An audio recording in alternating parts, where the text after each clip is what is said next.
नमस्कार, DD news में आप सभी दर्शकों का बहुत बहुत स्वागत है। मैं हूं असीम मिश्रा। शुरुआत हेडलाइंस के साथ। पश्चिम बंगाल में पलायन को मजबूर हिंदू, मुर्शिदाबाद में अपना घर छोड़ा बने शरणार्थी। भाजपा का विरोध मार्च, टीएमसी सरकार पर तुष्टीकरण और कट्टरपंथी तत्वों को बढ़ावा देने का आरोप।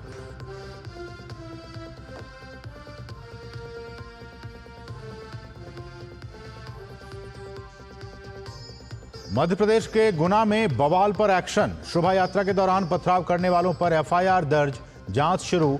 हिंदू संगठनों की आरोपियों के खिलाफ सख्त कार्रवाई की मांग।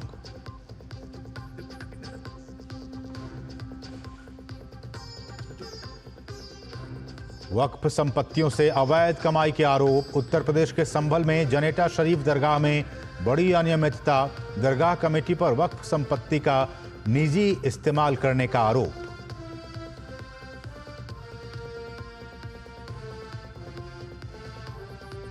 प्रधानमंत्री सोमवार को हरियाणा में हिसार से अयोध्या के लिए उड़ान को दिखाएंगे हरी झंडी। हिसार हवाई अड्डे के नए टर्मिनल भवन की रखेंगे आधारशिला। यमुनानगर में विकास परियोजनाओं का करेंगे उद्घाटन और शिलान्यास।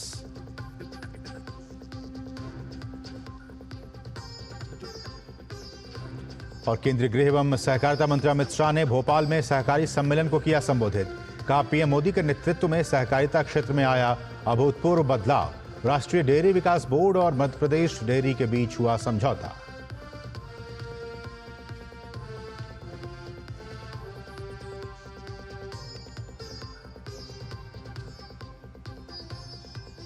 और अब सभी खबरें विस्तार से। अपने ही राज्य में, अपने ही घर से डर और खौफ के बीच पलायन करना कितना दर्दनाक होता है, अगर आपको यह जानना हो तो चले जाइए पश्चिम बंगाल। वक्फ कानून में संशोधन के खिलाफ हुई हिंसा, आगजनी और डर के माहौल के बीच बंगाल के मुर्शिदाबाद जिले से हिंदुओं ने पलायन करना शुरू कर दिया है।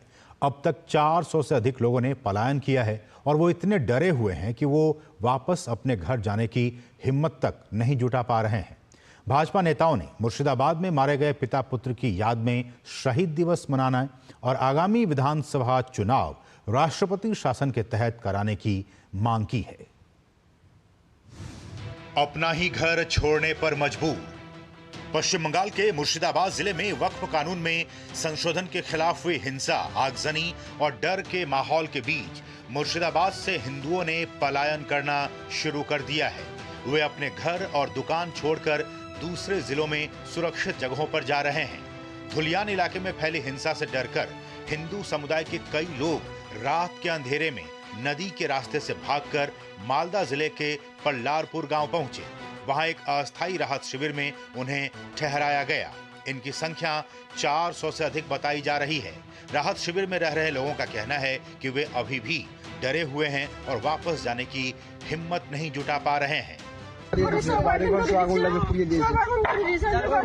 নাই, বাড়িঘর সব পুড়িয়ে দিয়েছে, আগুন লেগে দিয়েছে। যে কেউ একটু ই করছে আর শক্তিশালী দেখা দিয়েছে, ওরা মারধর করে কাটে ফেল দিয়েছে। আমরাকে বলছে কি মোদি পাস করেছে, বিল পাস করেছে, তো হিন্দুকে একটাও টিকতে দিব না, হিন্দুকে ঝুড়ে ফেলে দিব, হিন্দুকে লাহাজানি করব।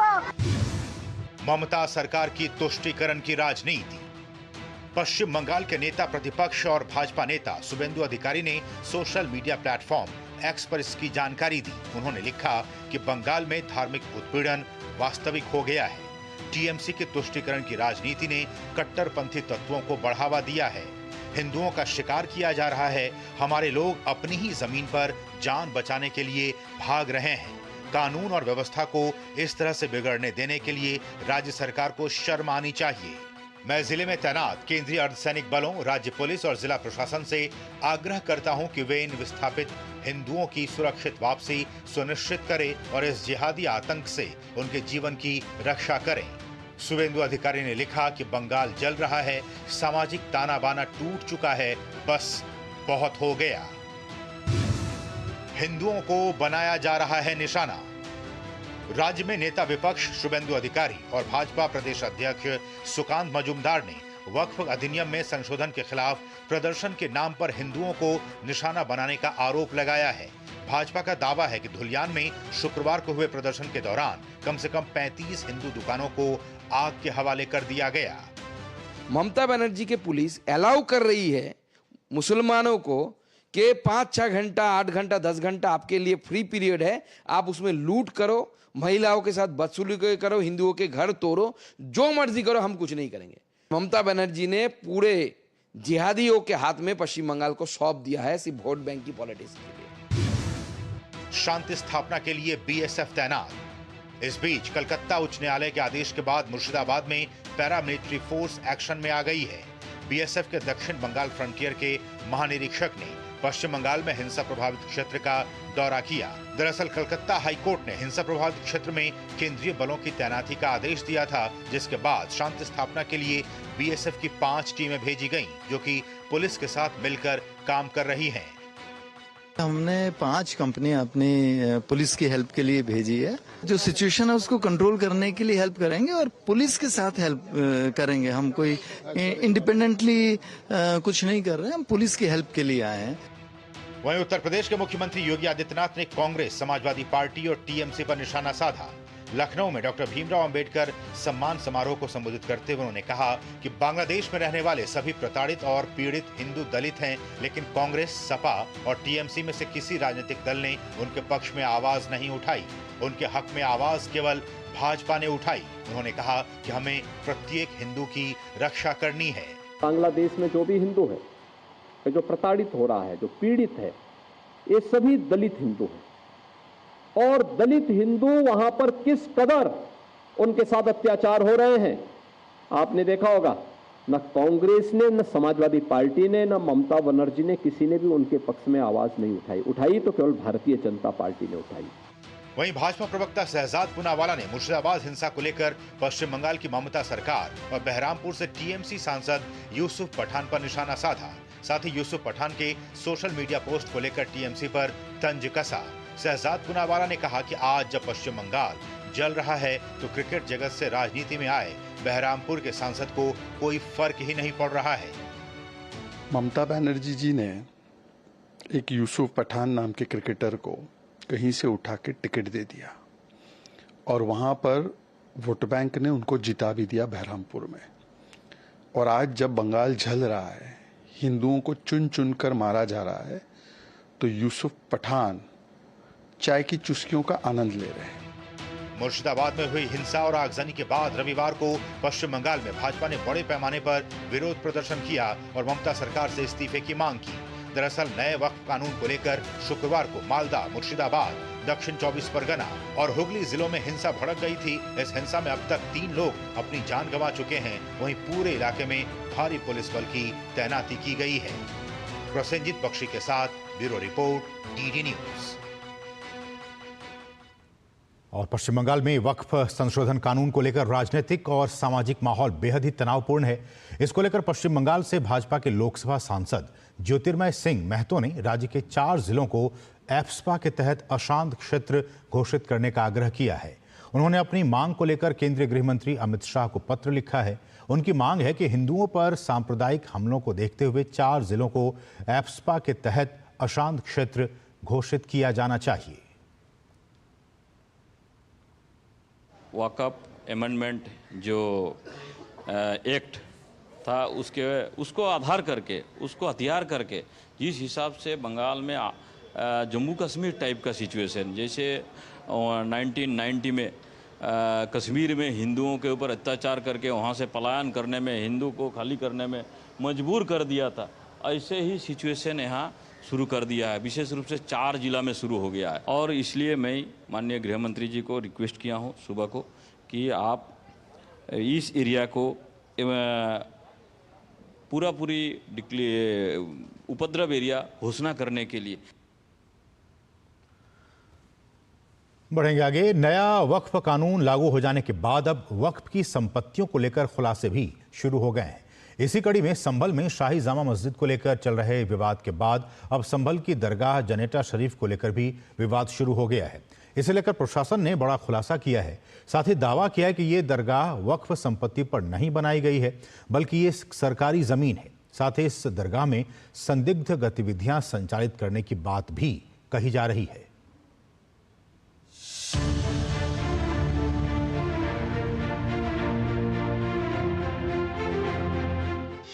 वक्फ संपत्ति से अवैध कमाई, करोड़ों की अनियमितता सामने आई। देश भर में जिस प्रकार वक्फ संपत्तियों का जाल फैला हुआ है, उसी प्रकार इसमें अनियमितताओं का मकड़ जाल भी बहुत गहरा है। उत्तर प्रदेश में संभल जिले की प्रसिद्ध जनेटा शरीफ दरगाह में बड़ी अनियमितताएं सामने आई हैं। प्रशासनिक जांच में पता चला कि दरगाह कमेटी वक्फ संपत्ति का निजी इस्तेमाल कर रही है। जांच में ये भी उजागर हुआ कि कमेटी ने सरकारी जमीन पर अवैध रूप से ईदगाह का निर्माण कर रखा है। पिछले 7 वर्षों से वक्फ संपत्ति के हिसाब किताब के लिए मुतवल्ली की नियुक्ति नहीं की गई है। शिकायतकर्ता मोहम्मद जावेद ने बताया कि गांव जनेटा में उनके पूर्वज मुअज़्ज़म मियां शाह का मजार है। इसके अलावा क्षेत्र में कई नए मजार भी हैं और उनके साथ वक्फ की जमीन जुड़ी हुई है। उन्होंने आरोप लगाया कि वक्फ की जमीन पर अवैध कब्जा कर वहां झोला छाप अस्पताल चलाया जा रहा है। दरगाह कमेटी हर साल उर्स के आयोजन से लगभग 2 से 2.5 करोड़ रुपए की कमाई करती है, जबकि शपथ पत्र में ये दर्शाया गया है कि उर्स से कोई आय नहीं होती। वक्फ की जमीन पर अवैध तरीके से कब्जा कर रखा है सही शायद मियां ने। वहाँ पर बहुत बड़ी इनकम होती है, हर साल 2.5-2 करोड़ रुपए कमाते हैं वो। के बावजूद बोर्ड को कोई किसी तरीके का कोई पैसा नहीं दिया गया है। इसी तरह प्रयागराज में पूर्व माफिया अतीक अहमद के परिवार और करीबियों ने वक्फ बोर्ड की संपत्ति पर कब्जा कर रखा है। जानकारी के अनुसार करीब 71 करोड़ की संपत्तियों पर अतीक अहमद के परिवार और करीबियों का कब्जा है।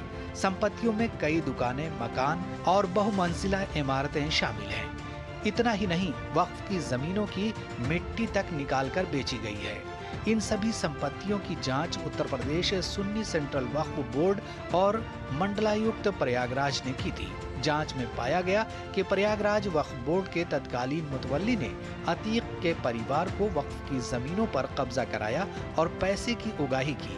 इस मामले में प्रयागराज पुलिस ने 18 नवंबर 2023 को केस दर्ज किया था। जो जमीनें पूर्व मुतवल्ली द्वारा बेची गई है, उसमें उनके सहयोगी रहे हैं अतीक अहमद और अशरफ।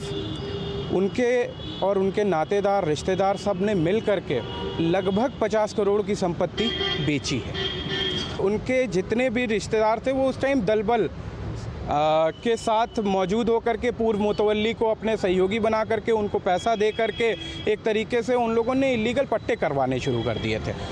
वक्फ संपत्तियों के मामले में खुद अपनों ने प्रत्यक्ष या अप्रत्यक्ष रूप से या बोर्ड के जरिए उसे जितना बर्बाद किया है, शायद ही किसी और ने किया हो।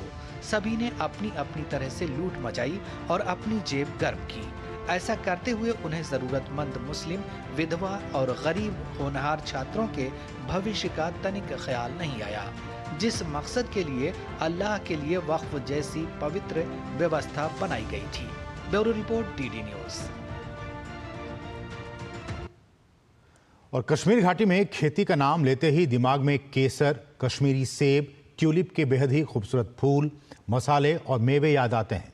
खासतौर पर कश्मीर के किसान सबसे ज्यादा केसर उगाते हैं, मगर अब हालात बदल गए हैं। किसान अब केसर के साथ बड़ी मात्रा में सरसों की भी खेती कर रहे हैं।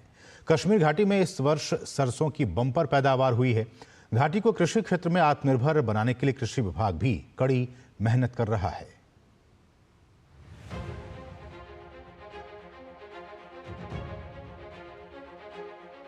कश्मीर घाटी अपनी सुंदरता के लिए दुनिया भर में मशहूर है, या यूं कहिए कि जन्नत का दूसरा नाम ही कश्मीर है। अनुच्छेद 370 हटने के बाद जम्मू कश्मीर विकास की राह पर है।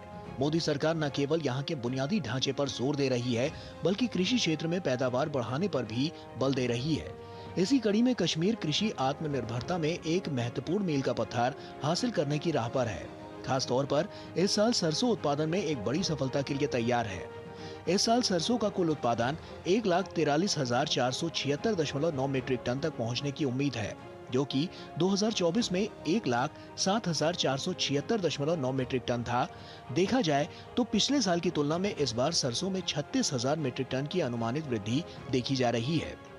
वहीं प्रदेश के कृषि विभाग के मुताबिक कश्मीर में तिलहन की खेती में पिछले 2 वर्षों में उल्लेखनीय वृद्धि हुई है। इस साल पिछले 3 सालों में under holistic agriculture development programme हमने national mission on oil seed programme के अंडर जो है उसके एरिया कवरेज में इंक्रीज किया है, जो आज करीबन 25,234 हेक्टेयर तक हमारी जो एरिया कवरेज है वो पहुंच चुकी है। हमारी जो प्रोडक्टिविटी और एरिया कवरेज उसमें हमने रोज बरोज इजाफा किया है। दूसरी तरफ सरसों की खेती में लगे घाटी के किसानों में खुशी का माहौल है। खेती के क्षेत्र में विस्तार और सरसों के उन्नत किस्मों के बीजों के उपयोग को उत्पादन में वृद्धि के एक प्रमुख कारक के रूप में माना जा रहा है और इस बीच किसान लगातार कृषि विभाग के सहयोग की भी सराहना करते नहीं थक रहे। जहाँ तक मस्टर्ड का सवाल है, आज बम्पर क्रॉप्स हैं हमारे पूरे अनंतनाग में। एग्रीकल्चर डिपार्टमेंट ने काफ़ी इसमें हमें सहायता की है, आज तक गाइडेंस की है, उसकी वजह से जो बम्पर क्रॉप्स हैं हम एग्रीकल्चर डिपार्टमेंट के भी शुक्रगुजार हैं। इस सीजन में कश्मीर के सरसों उत्पादन में अनंतनाग जिला सबसे आगे रहा, जहां 34,427 मीट्रिक टन सरसों की अनुमानित उपज है। वहीं कुलगाम में 14,115.7 मीट्रिक टन, शोपिया में 2,368 मीट्रिक टन, पुलवामा में 18,756.7 मीट्रिक टन अनुमानित है। इसके अलावा श्रीनगर में 1,829.4 मीट्रिक टन, बड़गाम में 11,095.2 मीट्रिक टन और गंदरबल में 7,676 मीट्रिक टन की पैदावार की उम्मीद है। इसके अलावा बारामूला में 22,168.9 मीट्रिक टन, बांदीपुरा में 14,744.5 मीट्रिक टन, कुपवाड़ा में 16,294.5 मीट्रिक टन सरसों की पैदावार की उम्मीद है। बहरहाल इस बढ़ती पैदावार से घाटी के लोगों को उम्मीद है कि वो जल्द ही सरसों के तेल के क्षेत्र में आत्मनिर्भरता हासिल कर लेंगे। श्रीनगर से शब्बीर डार की रिपोर्ट, डीडी न्यूज। और यहाँ रुकेंगे बहुत ही छोटे से ब्रेक के लिए। आप देखते रहिए डीडी न्यूज।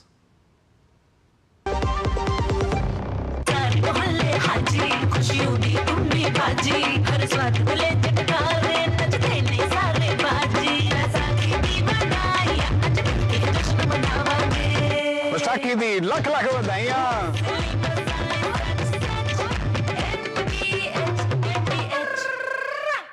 बिहार से मुंबई की फिल्मी चकाचौंध तक के सफर में मुझे कई लोगों के साथ काम करने का तजुर्बा हुआ। उनसे कुछ न कुछ सीखने का मौका मिला। ऐसे ही सीखने, तजुर्बा हासिल करने और प्रगति का मौका लेकर आई है prime minister internship scheme. Internship की ये दुनिया फिल्म के सेट की तरह है। हर दिन एक नई कहानी, हर काम एक नई चुनौती। जल्द से जल्द अप्लाई करें। प्राइम मिनिस्टर इंटर्नशिप स्कीम, आपके सपनों की उड़ान। मेरी पसंद, मेरी पसंद, मेरी पसंद, मेरी पसंद, हमारी पसंद, हम सबकी पसंद।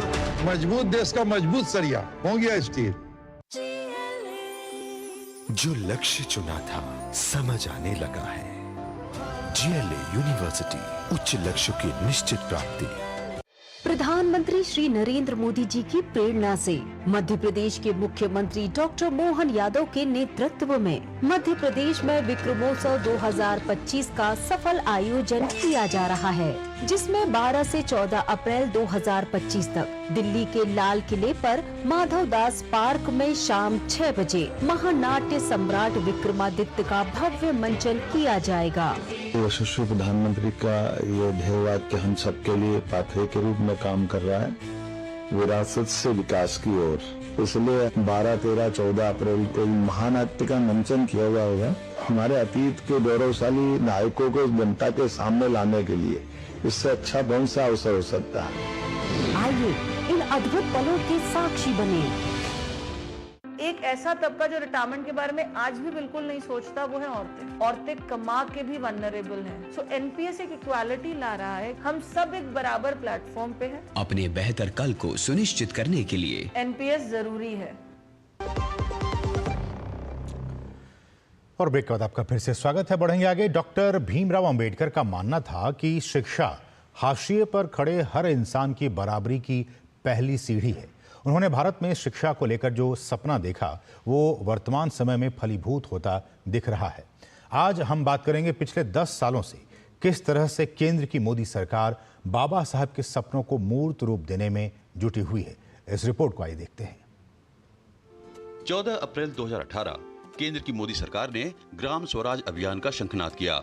उद्देश्य था बाबा साहब के बताए समाज के आखिरी पायदान के लोगों तक कल्याणकारी योजनाओं को पहुंचाकर सबका साथ सबका विकास के जयघोष को चरितार्थ करना।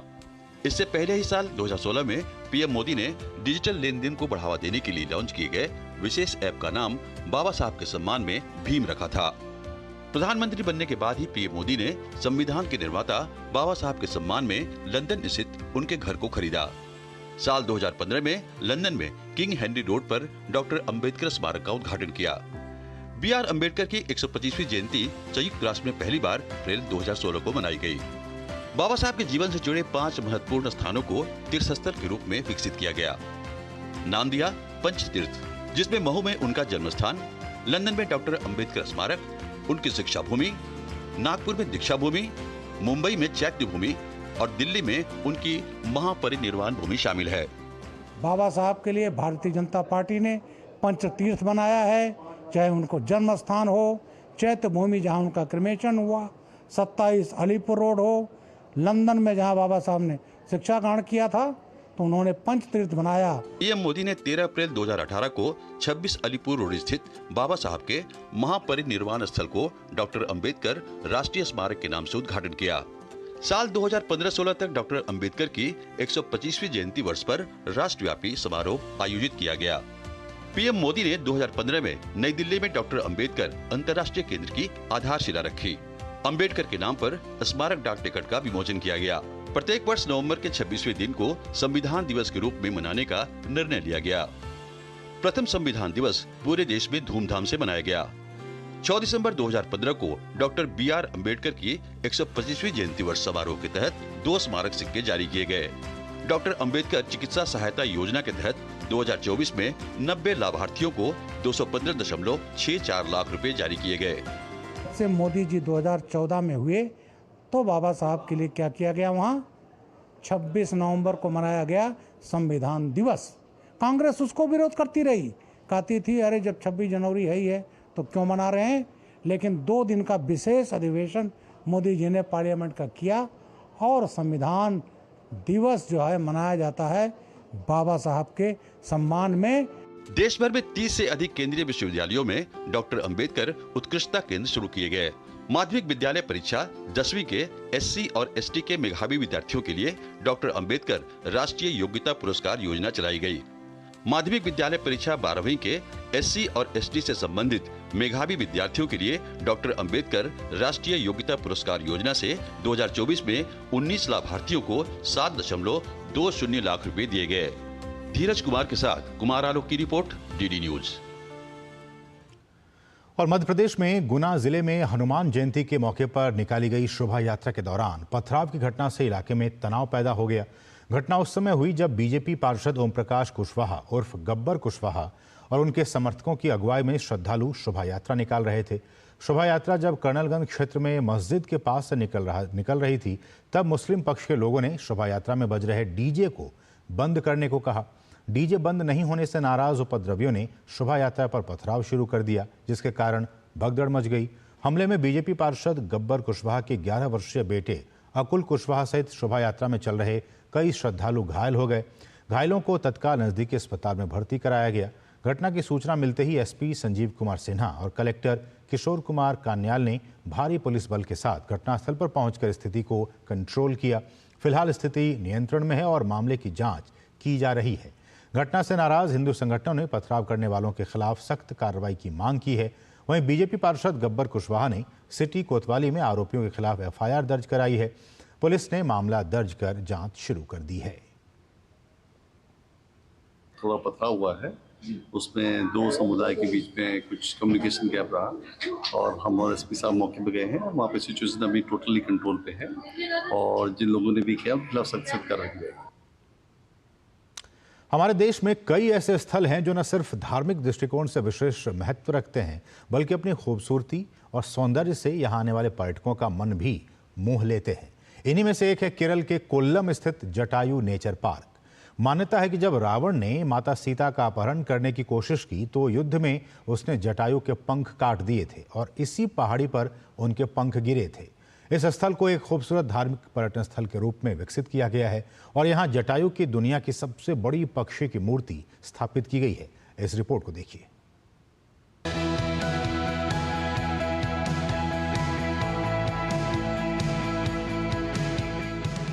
जटायु नेचर पार्क केरल के कोल्लम जिले के चदयमंगलम में स्थित एक अनोखा इको पार्क है। ये राजधानी तिरुवनंतपुरम से लगभग 50 किलोमीटर उत्तर में है। ये केरल का पहला पर्यटन प्रोजेक्ट है जिसे सार्वजनिक निजी भागीदारी के माध्यम से बनाया गया है। यहाँ रामायण के जटायु की जो मूर्ति है वो विश्व की सबसे बड़ी पक्षी मूर्ति है। ऐसा माना जाता है कि यहीं पर जटायु और रावण के बीच युद्ध हुआ था। जब जटायु ने रावण को मां सीता का अपहरण करने से रोकने की कोशिश की तो रावण ने उनके पंख काट दिए। कहा जाता है कि जटायु के पंख इसी चदयमंगलम की पहाड़ी पर गिरे थे।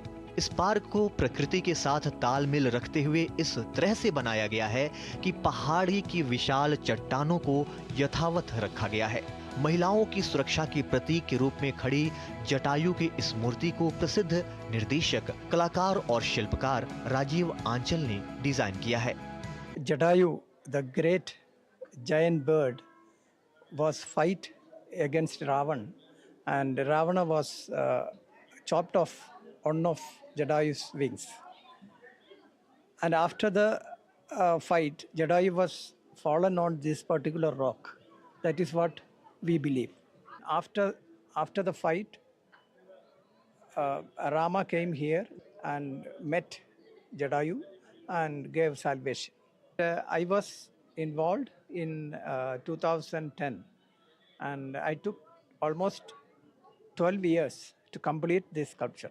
करीब 1000 फीट की ऊंचाई पर स्थित इस पार्क तक पहुंचने के लिए करीब 750 मीटर की यात्रा केवल कार के माध्यम से करनी होती है, जो बेहद रोमांचक होती है। स्विट्जरलैंड से आयातित इन केबल कारों में प्रत्येक में 8 यात्री बैठ सकते हैं। इसके अलावा करीब 2 किलोमीटर लंबे रास्ते से यहाँ पैदल भी पहुँचा जा सकता है। This is really wonderful. They made it amazing.